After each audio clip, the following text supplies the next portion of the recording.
says a strong and powerful woman loves hard and she loves fiercely. She'll love you in a way where inspiration grows through your veins. This woman will push and motivate you to become the best person you could possibly be. Now, doesn't that sound like somebody that's a supervisor or a manager at a job? I don't want my girlfriend to be a manager or a supervisor of the household.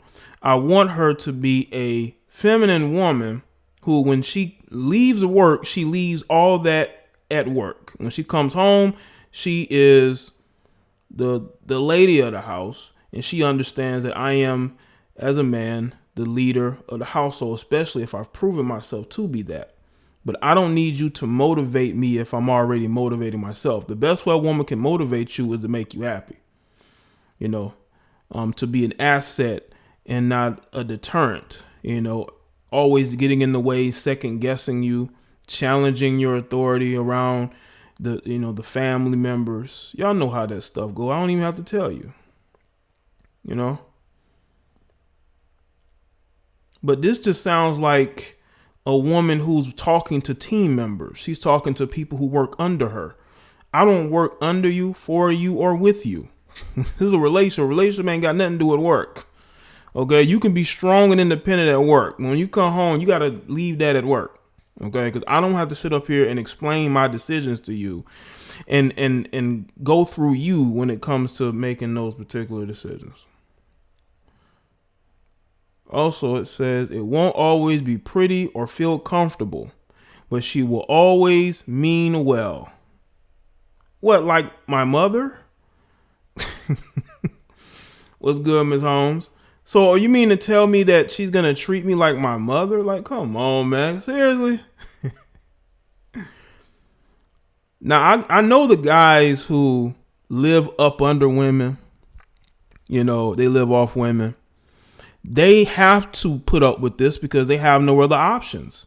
It's either their way or the highway. And a lot of times these guys deal with it because they ain't got nowhere to go. To love this woman is to understand her independence, her drive, and her determination to live an incredible life. Once again, it's all about her.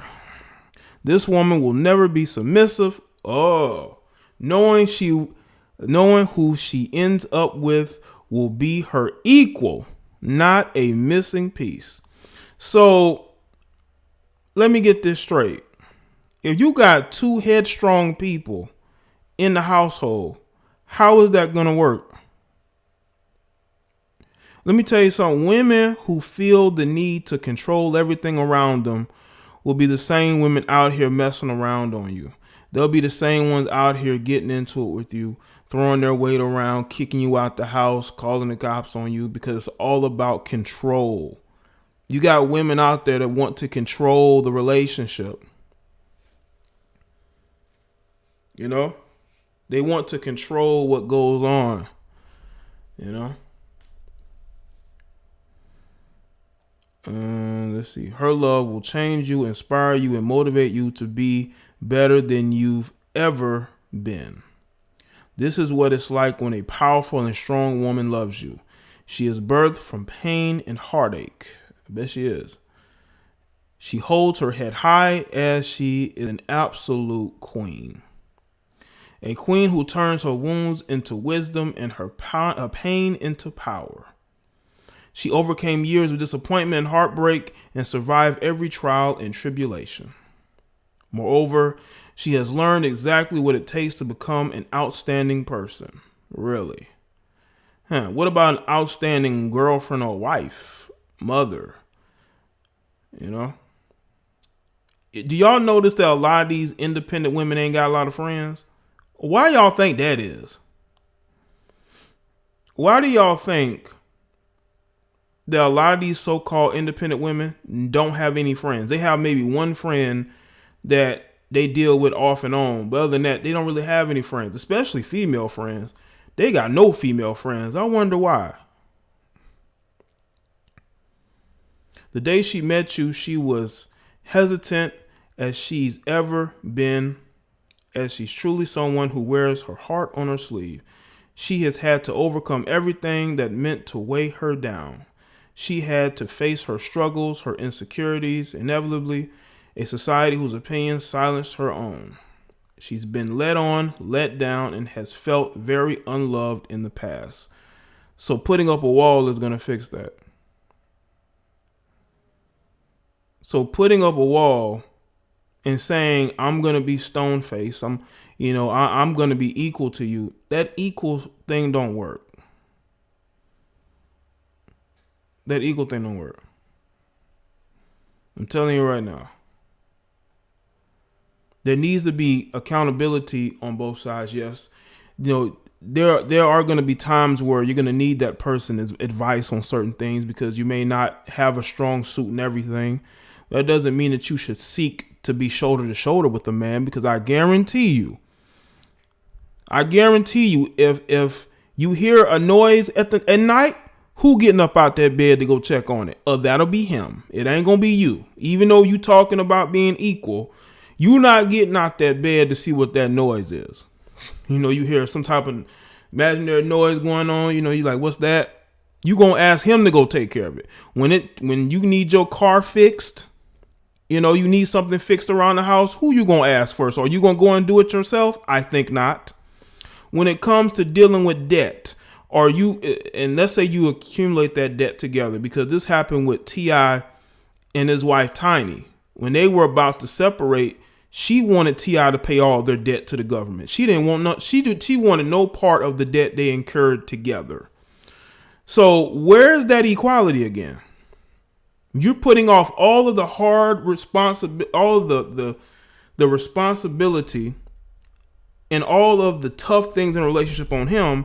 How is that equal? What's good, Naima? How is that equal? He's the one that's going to be taking care of the things that need to be taken care of. What's good, Sean? Like the streamers all come in. So there is no equality in a relationship. It's all about symbolism. It's all about being able to have control over the space. Because we know that there's no such thing as equal when it comes to these career-oriented females, man. In corporate America, they want to blame everybody else. They want to blame everybody else for why the relationship falls apart. Why? Maybe the relationship is falling apart because you don't know how to choose the right type of men for you. Men can listen. When you're around men who's experienced in being around a lot of women, right? He can read you. A man who's experienced being around a lot of different women, they can read you. They can. And that's why these guys stay very clear away from these females. Or if they date them, they get out of there as quickly as possible. They get out of there as quickly as possible. And I think it hurts their feelings, because they're so busy chasing behind the men that they want instead of allowing those guys to come to them.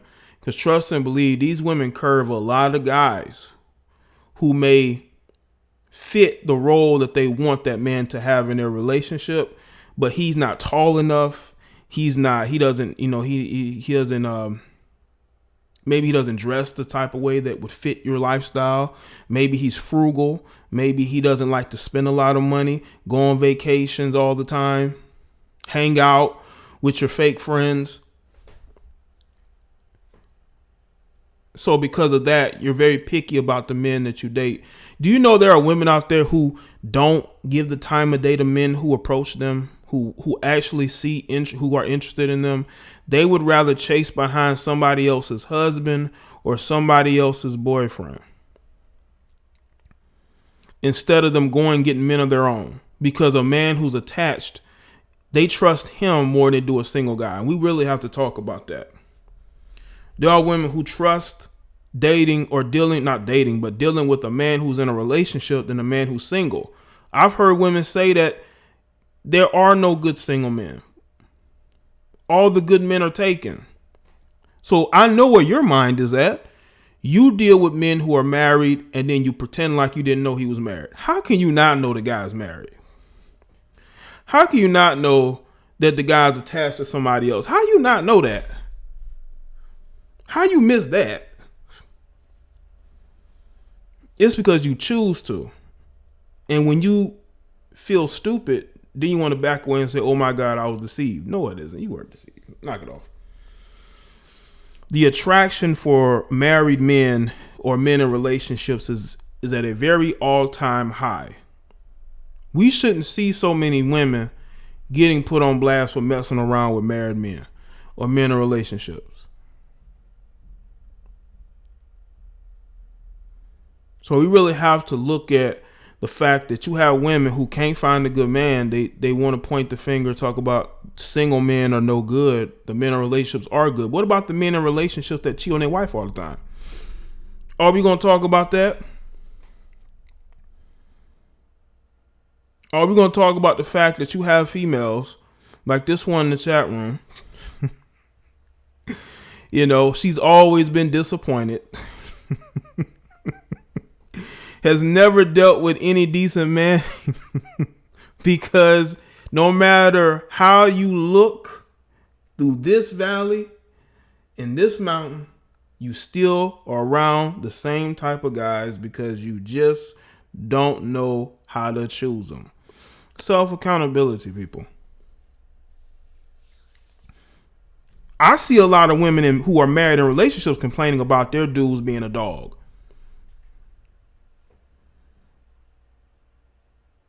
That's what I see. I see a lot of complaining from women who are in a relationship with that particular guy. I don't see a lot of women complaining about single men.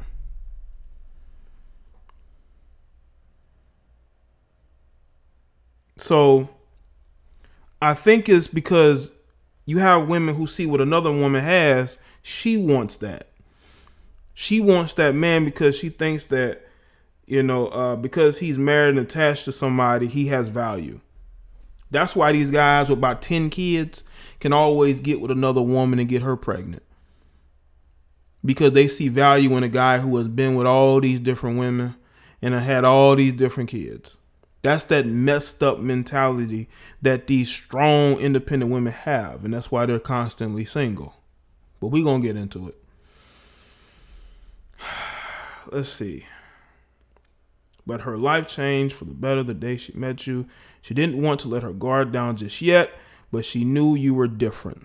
The first few months felt like deja vu when the connection was new and easy. Although there was still that underlying hesitation, not after long did her fears subside. Each moment that you provide wonderful, patient understanding, the fear faded even more. Every time you asked her if she was all right was when you had calmed her fears down. In the moments when you tell her to be upfront and regardless if the truth hurts was when she was sure everything was going to be fine. That's about it. Nope. The core principle of loving a strong, powerful woman is patience and respect. Loving a powerful woman means being okay when she needs space. It means supporting her when she takes the lead on something and crushes it, or loving it when she gives you advice based on her own expertise.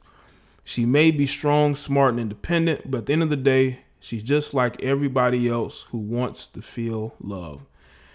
But I feel like it's love on her own terms, It's love on her own terms, which is fine, but don't complain when you continuously choose the wrong guys. At some point, you got to look yourself in the mirror, Let's see. She may be strong, smart, and independent, but read this. Don't forget that you are her added source of strength, her source of sunlight on a rainy day, her extra ounce of motivation on the days she thinks she can't take it anymore. Remember, the woman beside you is a force to be reckoned with. She will never need you, but will always want you, whatever that means. Everything she is and everything she has earned is from surviving the times in her life when everything was falling apart. It takes a strong man to love this woman unconditionally, because she will make you invincible. Well, there's a lot of strong men out here getting divorces and paying a fortune to those strong women. You know? So you really have to really look at this, man. I know that for me, and understanding where their mindset is, unless they're able to look themselves in the mirror, unless they're able to make that change in their life, they'll never find that happiness that they're seeking. It will always be disappointment, I guarantee you.